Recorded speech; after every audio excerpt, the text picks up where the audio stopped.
চালিয়ে যান। কিন্তু ভোলানাথ লক্ষ্য করলো এক সময় পার্বতী ঘুমিয়ে গেছে।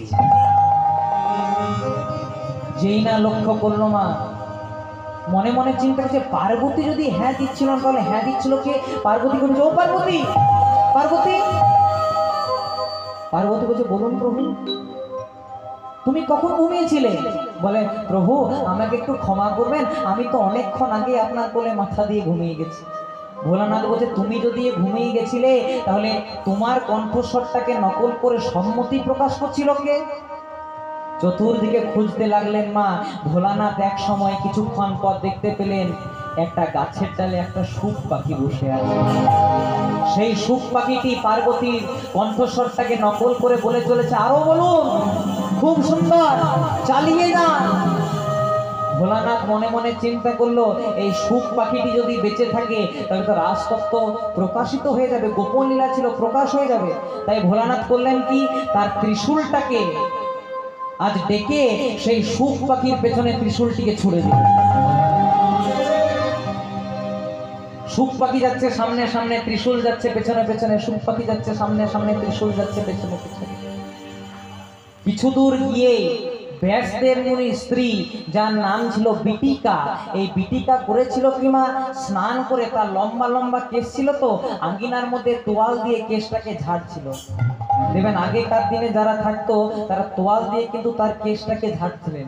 এমনি করে করেছে কি, যেই না ঝাড়ছে অমনি বিটিকার মুখখানা হা হয়ে গেছে।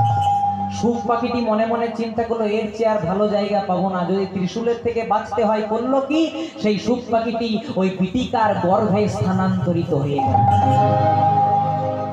ভোলানাথের ত্রিশূল সব জায়গায় আঘাত করতে পারে মা, কিন্তু নারীর বদনে আঘাত করতে পারে না। তাই ত্রিশূলটি ফিরে চলে গেল।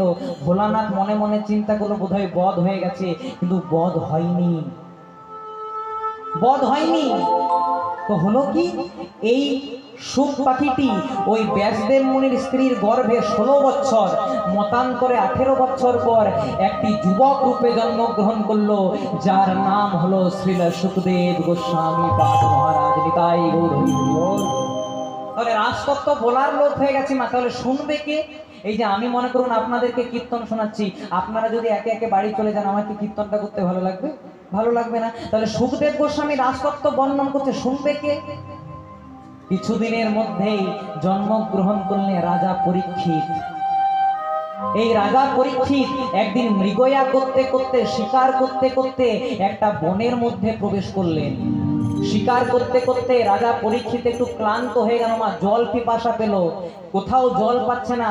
দেখতে পেলেন কিছু দূরে একজন মুনি ধ্যানমগ্ন অবস্থায় আছে, মানে ধ্যান করছে।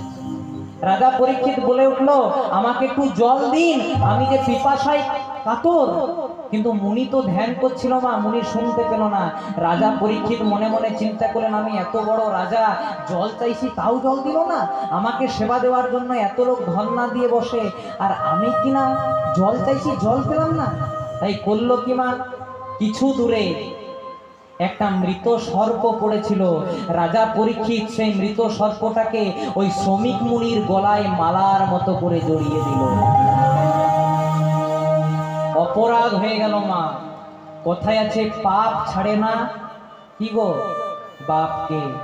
অপরাধ হয়ে গেল। রাজা পরীক্ষিত তো চলে গেলেন অপরাধটা করে, কিন্তু কিছুক্ষণ পর সেখানে এলেন ওই শ্রমিক মুনিরই পুত্র, যার নাম ছিল সিংহী মুনি। এই সিংহী মুনি কুমণ্ডল থেকে জল নিয়ে অভিশাপ করলেন, যে আমার বাবার গলাতে মৃত সর্প ঝুলিয়ে দিলে তার 7 দিনের মধ্যে দক্ষতের দংশনে মৃত্যু হবে। শ্রমিক মুনি ধ্যান থেকে উঠলেন মা। এবার ধ্যান থেকে উঠে সবকিছু যেই না জানতে পারলেন, সিংহী মুনিকে বলছে, বাবা ও না হয় ভালো রাজন, একটু অহংকার করে ফেলেছে, তা বলে তুই মুনির পুত্র হয়ে এত বড় অভিশাপ দিলি? তুই মুনির পুত্র হয়ে এত বড় অভিশাপ দিলি? সিংহী মুনি বলছে, তাহলে করবো কি বাবা? বলছে, যখন অভিশাপ দিয়ে দিয়েছিস ফিরিয়ে তো আর নেওয়া যাবে না, রাজাকে একটু বলে দে। যেই না রাজাকে বলতে গেলেন, রাজাকে বলে উঠেছে, শোনো রাজা মশাই, আপনি আমার বাবার গলায় মৃত সর্প ঝুলিয়ে দিয়েছিলেন তো, তাই আমি আপনাকে একটু অভিশাপ দিয়ে ফেলেছি যে 7 দিনের মধ্যেই আপনার দক্ষতের দংশনে মৃত্যু হবে। রাজামশাই করলো কি জানো মা, এই খবরটা শোনা মাত্র রাজা পরীক্ষিত উদ্দণ্ড নৃত্য শুরু করলেন। সবাই মনে মনে চিন্তা করলো মৃত্যু সংবাদ শুনে বোধহয় পাগল হয়ে গেছে। কিন্তু রাজা পরীক্ষিত বললেন, ওগো আমি পাগল হই নাই গো, তাহলে নৃত্য করলেন কেন?